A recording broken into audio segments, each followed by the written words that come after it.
Sergei Rachmaninov, bueno, en ruso, Sergei Vasilievich Rachmaninov. Nació en Rusia y murió en Estados Unidos con 69 años. Su padre era descendiente de la aristocracia rusa y trabajaba como oficial del ejército. Y su madre era una mujer culta, hija de un adinerado general y fue ama de casa. El matrimonio tuvo 6 hijos. Sergei fue el cuarto. Desde pequeño, su madre empezó a darle clases de música y de piano. Viendo el rápido avance del niño, el abuelo, que había sido músico, contrató a una profesora para que viviese con la familia y le diese clases al chiquillo. El padre era un alcohólico que se acabó jugando tal cantidad de pasta que tuvieron que vender 4 de las 5 propiedades de la dote. Rachmaninov lo definió como un derrochador, un jugador compulsivo, un mentiroso patológico y un cazador de faldas. A los 10, su profe lo apuntó al conservatorio, y ese mismo año su hermana Sofía murió de difteria. Mi madre decidió que era la gota que colmaba el vaso y culpó a mi padre por nuestras penurias. Poco después, ella lo dejó y nunca volví a ver a mi padre. Por cierto, el padre se piró a Moscú. Para ayudar a la madre con la crianza, la abuela materna se fue a vivir con ellos y llevaba a los chiquillos a las misas de la iglesia ortodoxa. Allí, Sergei descubrió los cantos litúrgicos y las campanas, que más tarde incorporaría a muchas de sus composiciones. 2 años después de morir su hermana Sofía, también falleció su hermana Yelena. Para que el niño no se hundiese demasiado, la abuela lo mandó a un retiro donde el zagal desarrolló afición por el remo.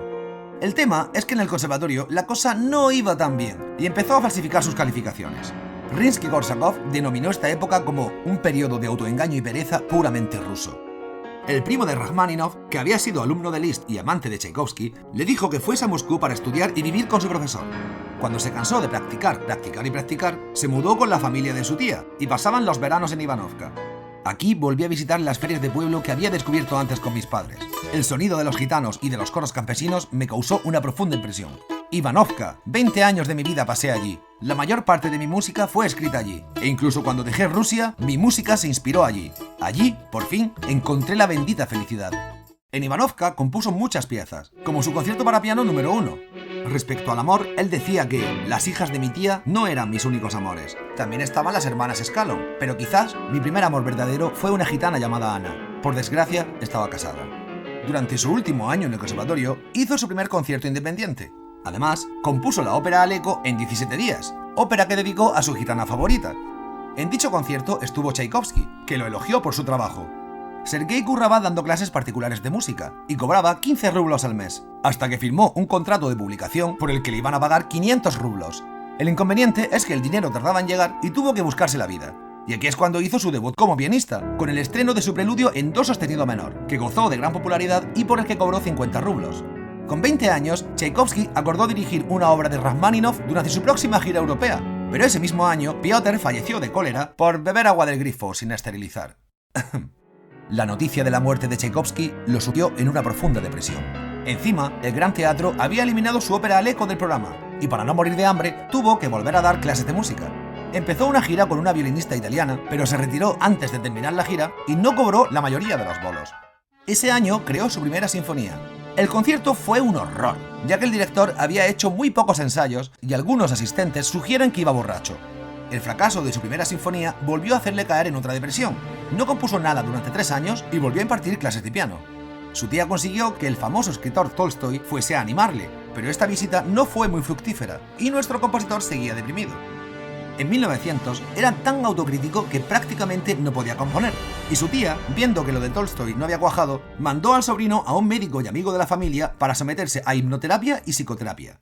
Ese verano sintió que comenzaron a surgir nuevas ideas musicales y creó su concierto para piano número 2, que dedicó a su médico y que fue un gran éxito.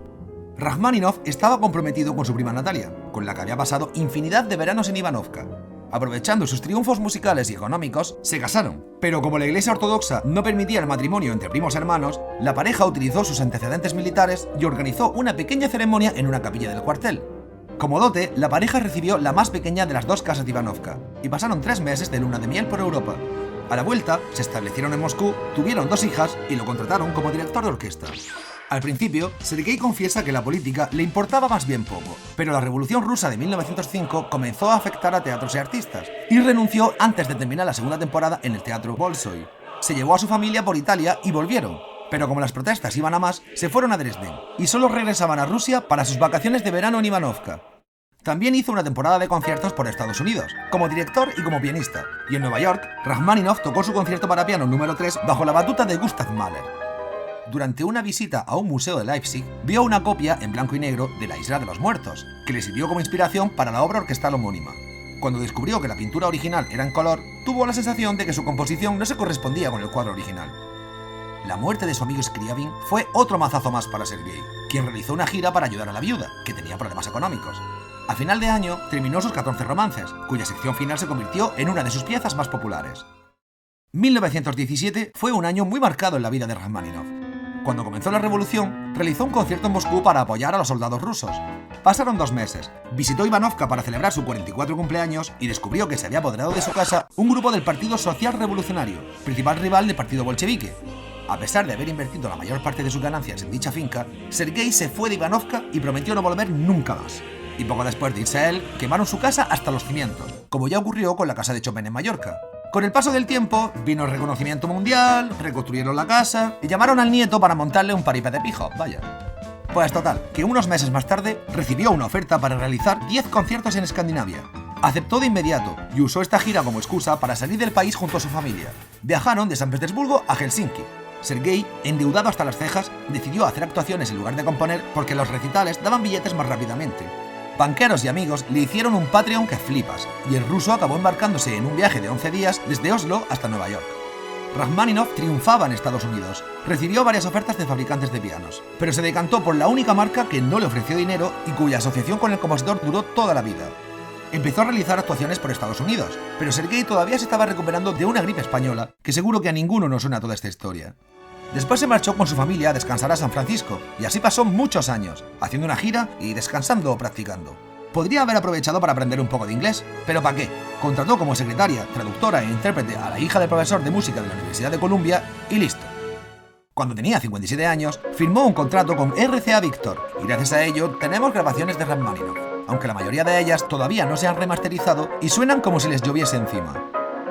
Con casi 60 años, se hartó de hacer y deshacer maletas para las giras, así que alquiló un vagón de tren y allí metía el piano y demás historias.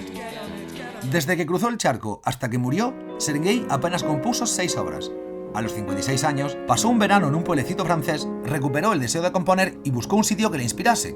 Así que compró un terrenito cerca de Lucerna, al más puro estilo Mahler, y construyó una casa a la que llamó Villa Senar.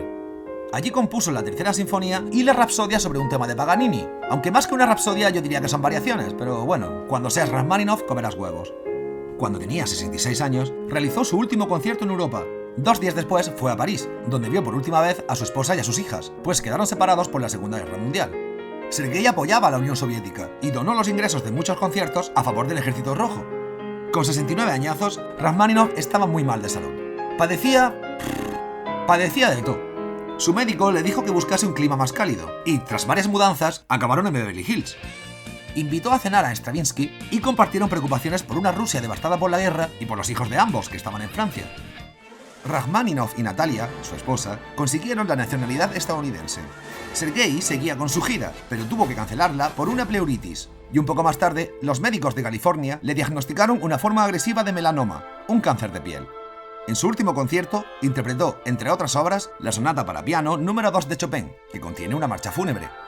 Su salud se deterioró rápidamente en apenas una semana, y 2 días después de perder el conocimiento, Rajmáninov falleció el 28 de marzo de 1943 por un melanoma, 4 días antes de sus 70 cumpleaños.